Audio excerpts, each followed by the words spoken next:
ये मेरे क्लाइंट की वेबसाइट है और यहाँ पर मेन्यूज़ हैं, मेन्यूज़ के अंदर लिस्ट आइटम्स हैं और ये है उनका सोर्स कोड। ये देखिए, home, about us, interior designing, ये सारे मेन्यूज़ का सोर्स कोड है।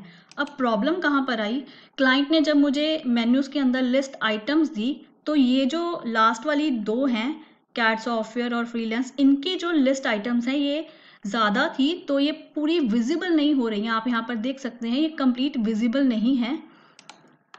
ये देखिए बहुत सारी हैं, यहाँ पर देखिए सिर्फ यहाँ तक विजिबल हो रही है, स्केचअप तक। ये देखिए यहाँ पर, उसके नीचे वाली विजिबल नहीं है, लेकिन हमें तो सारी यहाँ पर शो करनी है।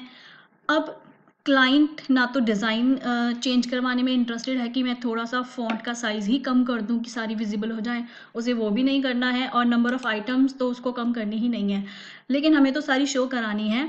तो इसके लिए क्लाइंट ने मुझसे कहा कि क्यों ना यहाँ पर एक स्क्रॉल बार आ जाए कि जो भी वेबसाइट व्यू करेगा वो स्क्रॉल करके सारी आइटम्स को देख सके।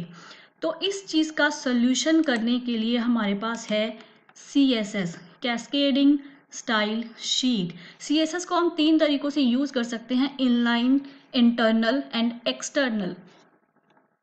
अब हम यहाँ इनलाइन CSS यूज़ करने जा रहे हैं UL टैग के अंदर।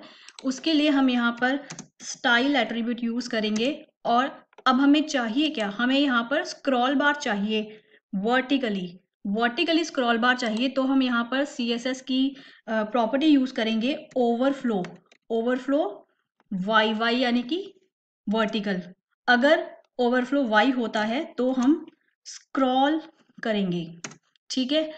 और हमें यहाँ पर एक और चीज़ करनी पड़ेगी, ये जो हमने एक बॉक्स बनाया है मेन्यू का, इसकी हमें एक स्पेसिफिक हाइट दे देते हैं।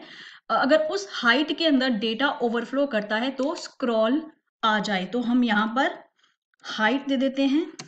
सपोज मैंने दे दी 500 पिक्सल्स। इसको सेव करते हैं और रिफ्रेश कर लेते हैं। अब देखिए आ गई यहाँ पर स्क्रॉल बार, तो जो भी वेबसाइट व्यू करेगा स्क्रॉल करके डेटा को देख सकता है। ऐसे ही हम यहाँ पर भी लगा देते हैं नीचे वाले में,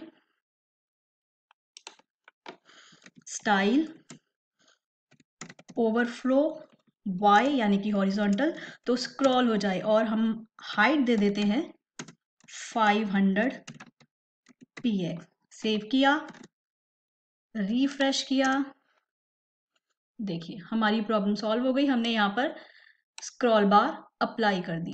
क्लियर।